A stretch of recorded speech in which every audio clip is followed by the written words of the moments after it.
మీ అమ్మ స్థానంలో ఆ మిస్ అమ్మ రాబోతుంది. ఇక అప్పుడు మీరు మీ అమ్మని మర్చిపోవటమే కాకుండా ఇక మీ నాన్నను కూడా మీకు కాకుండా దూరం చేసేస్తుంది అనే విధంగా చెప్పగానే పిల్లలు షాకింగ్గా చూస్తూ ఉంటారు. మనందరినీ కూడా నమ్మించింది ఆ మిస్ అమ్మ. ఆ మిస్ అమ్మను మనమందరం నమ్మి తప్పు చేశాం.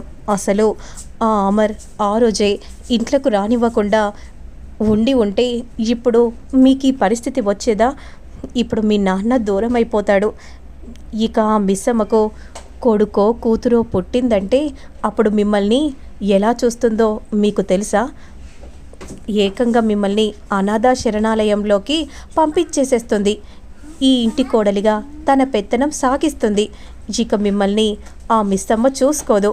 ఎందుకంటే ఆ అమర్తో తాళి కట్టించుకోవటానికి మిమ్మల్ని అందరినీ కూడా ఒక ఎరలాగా వాడుకుంది. మీకు అర్థం కాక పాపం మిస్సమ్మ మంచిదని మీరనుకున్నారు.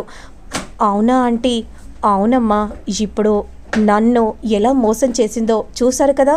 మారు వేషంలో అమర్ పక్కన వెళ్ళి కూర్చుంది చూసావా?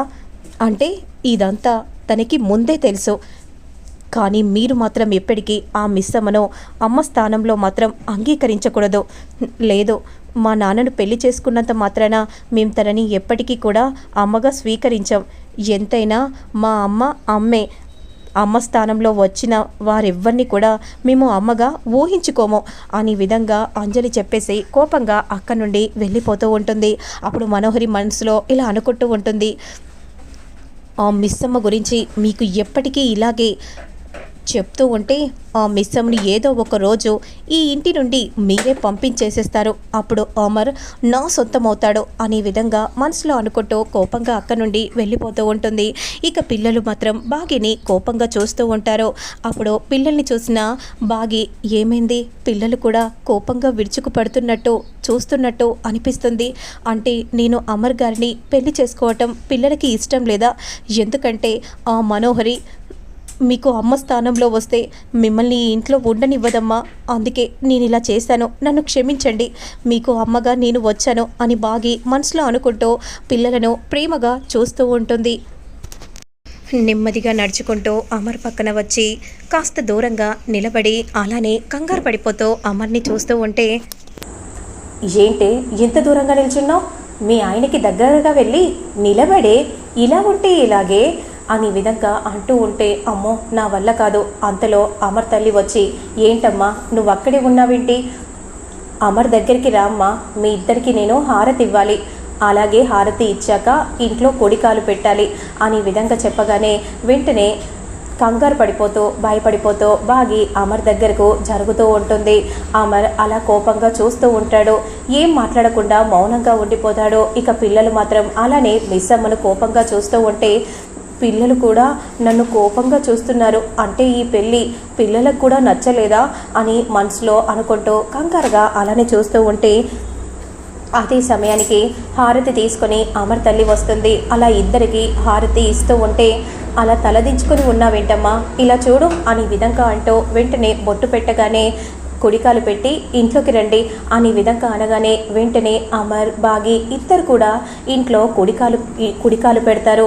మరోవైపు దూరం నుండి అమ్మ బాగి దేవుడి గదిలోకి వెళ్ళి దీపం పెట్టమ్మా అని విధంగా అనగానే వెంటనే సరే ఆంటీ అని అంటూ కంగారు పడిపోతూ అలా వెళ్తూ ఉంటే, ఏంటమ్మా ఇంకా ఆంటీ ఏంటి, అత్తయ్య అని పిలువు అని విధంగా అనగానే కంగారు పడిపోతూ సరే అత్తయ్య అని విధంగా అంటూ వెంటనే దేవుడి గదిలోకి వెళ్ళి దీపం పెడుతుంది బాగి. మనోహరి పిల్లలు కోపంగా చూస్తూ ఉంటారు. అమ్మా బాగి ఆ హారతి ప్లేట్ తీసుకొని వచ్చి అమర్ ముందు నిలబడు అని ఈ విధంగా చెప్పగానే వెంటనే హారతి ప్లేట్ తీసుకొని వచ్చి అలా అమర్ ముందు నిలబడుతూ చూస్తూ ఉంటుంది. ఇదిగో నాన్న ఈ అక్షంతలు తీసుకో, మిస్ అమ్మను ఆశీర్వదించరా అని అనగానే అమర్ మాత్రం కోపంగా అక్షంతలు తీసుకుంటాడు.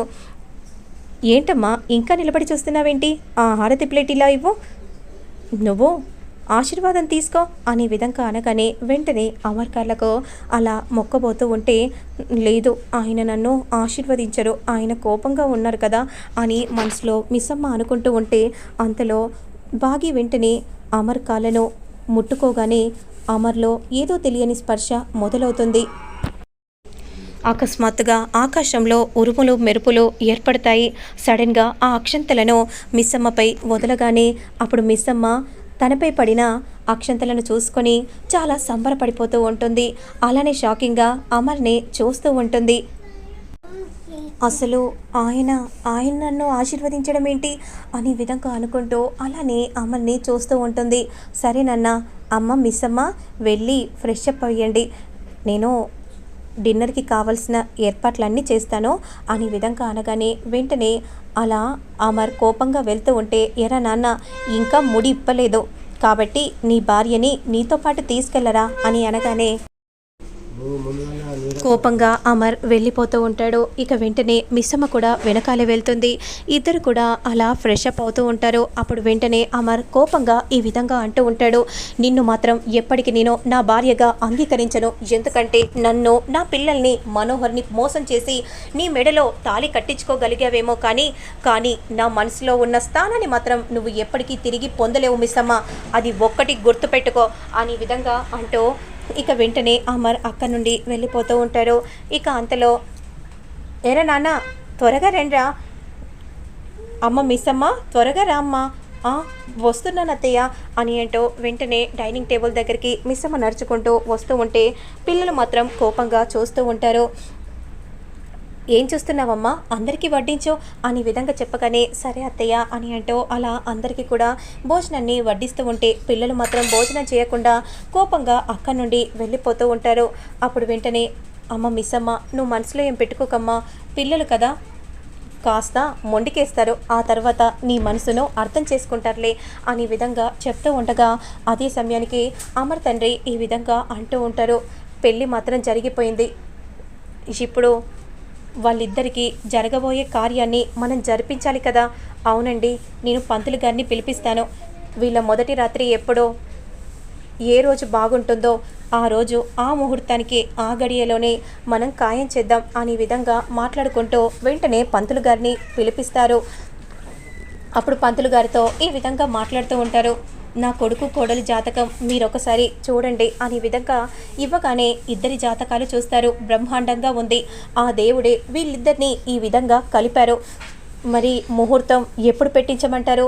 ఈరోజు రాత్రికే పెట్టించండి ఆ కార్యం, ఈరోజు బ్రహ్మాండంగా ఉంది అనే విధంగా చెప్పగానే సరే పంతులు గారు అనే విధంగా అనగానే వెంటనే మొదటి రాత్రికి సంబంధించిన ఏర్పాట్లన్నీ కూడా నీలను చేయమని చెప్తారు. రాత్రుడు కూడా చేస్తూ ఉంటారు.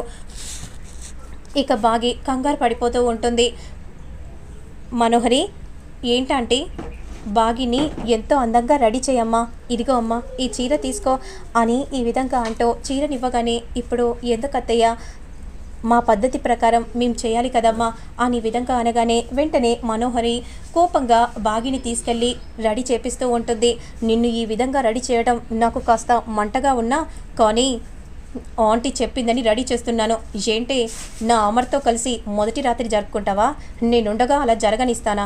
నేనేంటో చూపిస్తాను అని విధంగా అంటూ ఉంటే మిస్సమ్మ మాత్రం కోపంగా చూస్తూ ఉంటుంది. నువ్వు అనుకున్నావు ఈ పెళ్లి జరగాలని, కానీ జరిగిందా? నన్ను ఆయన్ను నువ్వు వేరు చేయలేవు. పంచభూతాల సాక్షిగా ఆయన నా మెడలో తాళి కట్టాడు. ఇప్పుడు నువ్వు అవునన్నా కాదన్నా ఆయన నా భర్త.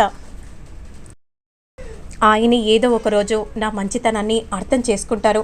కానీ నువ్వు ఎన్ని చేశావో నాకంతా తెలుసు మనోహరి. నీ పాపం పండే రోజు ఖచ్చితంగా ఏదో ఒకరోజు వస్తుంది. ఆ కాలమే నీకు సమాధానం చెప్తుంది అనే విధంగా అనగానే మనోహరి కోపంగా అక్కడి నుండి వెళ్ళిపోతూ ఉంటే మరోవైపు అమర్ని రూమ్లోకి పంపిస్తారు. అదంతా చూసి మండిపడిపోతూ ఉంటారు. ఏంటమ్మా ఇదంతా? నానా, మా సంప్రదాయం ప్రకారం మేము చేయాలి కదా. అప్పుడు వెంటనే కోపంగా ఆ పూలను తెంపబోతూ ఉంటే, నేను ఈ విధంగా చేసి అమ్మను బాధ పెట్టలేను అని విధంగా అంటూ మౌనంగా ఉండిపోతాడు. మరోవైపు నీల బాగిని తీసుకొని రూమ్లోకి పంపించగానే బాగి కంగారు పడిపోతూ రూమ్లోకి వెళ్తుంది పాల గ్లాస్ పట్టుకొని. అమర్ కోపంగా చూస్తూ ఉంటాడు. ఖచ్చితంగా ఆయన నాపై విరుచుకు పడతారు అని విధంగా అనుకుంటూ చూస్తూ ఉండగా అప్పుడు వెంటనే అమర్ అక్కడే ఉన్న చాప దిండును బాగి మొహంపై విసరగానే బాగి షాకింగ్గా కంగారు పడిపోతూ అలానే అమర్ని చూస్తూ ఉండిపోతుంది. మరి ఏం జరుగుతుంది అనేది మళ్ళీ నేను నెక్స్ట్ వీడియోలో అప్లోడ్ చేస్తాను. లేట్ చేయకుండా చూసేయండి. అసలు ఫస్ట్ నైట్ జరుగుతుందా లేదా అని నెక్స్ట్ వీడియోలో అప్లోడ్ చేస్తాను.